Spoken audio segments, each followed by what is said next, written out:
Hi, Bran here, and I'm not some 5,000 hour Andy whose dad works at behavior, but I do stream Killer every single week, and really work hard at trying to improve my Killer game every single game.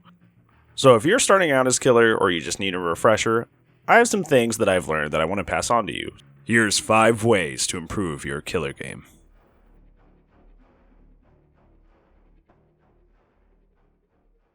Number 1. Finding a survivor early. Time efficiency is the name of the game in Dead by Daylight, so whether or not you can find a survivor quickly is make it or break it. Many killers struggle with this, often having a gen pop before you even find someone. How do you avoid this? Generally, survivors won't spawn immediately around you, so in most cases, disregard the first few tiles that are immediately around you. You want to focus on the further edges of the map. Think of this almost as an upside down triangle. You are a point, and out from you to the far left and to the far right is a zone where survivors could have possibly shown up in. And this is obviously connected by a line where they can also spawn in.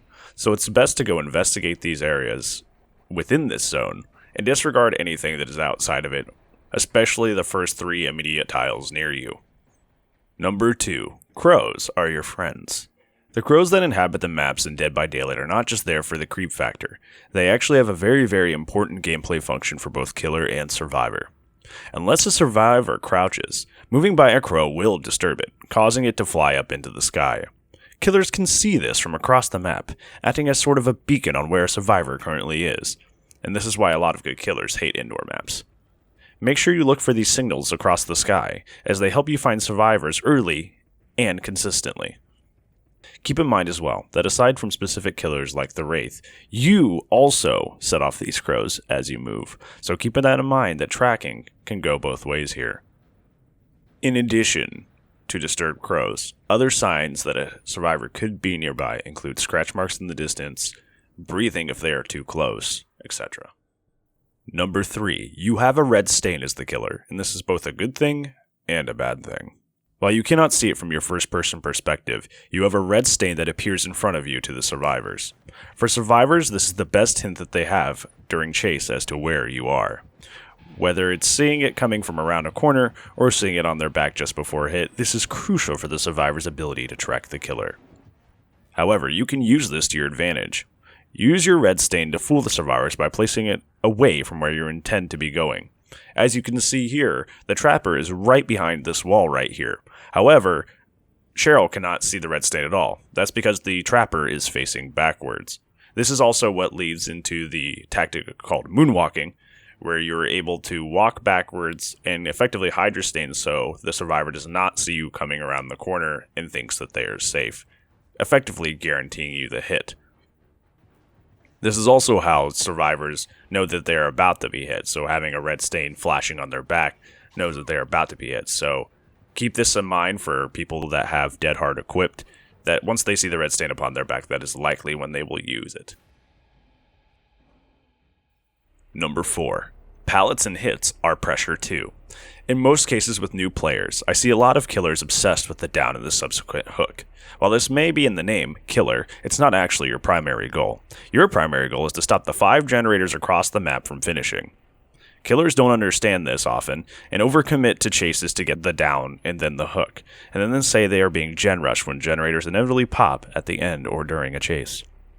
If a survivor leads you through a part of the map and drops several pallets, they are effectively creating a dead zone with no safety for their fellow survivors and them later within the match.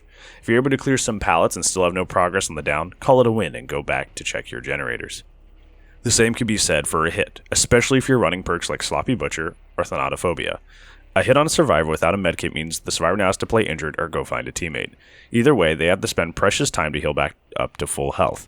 Just take a look here at how much time it takes for Cheryl to heal, even with a green medkit, and how much that could have been spent on a gen advancing the progress of the match.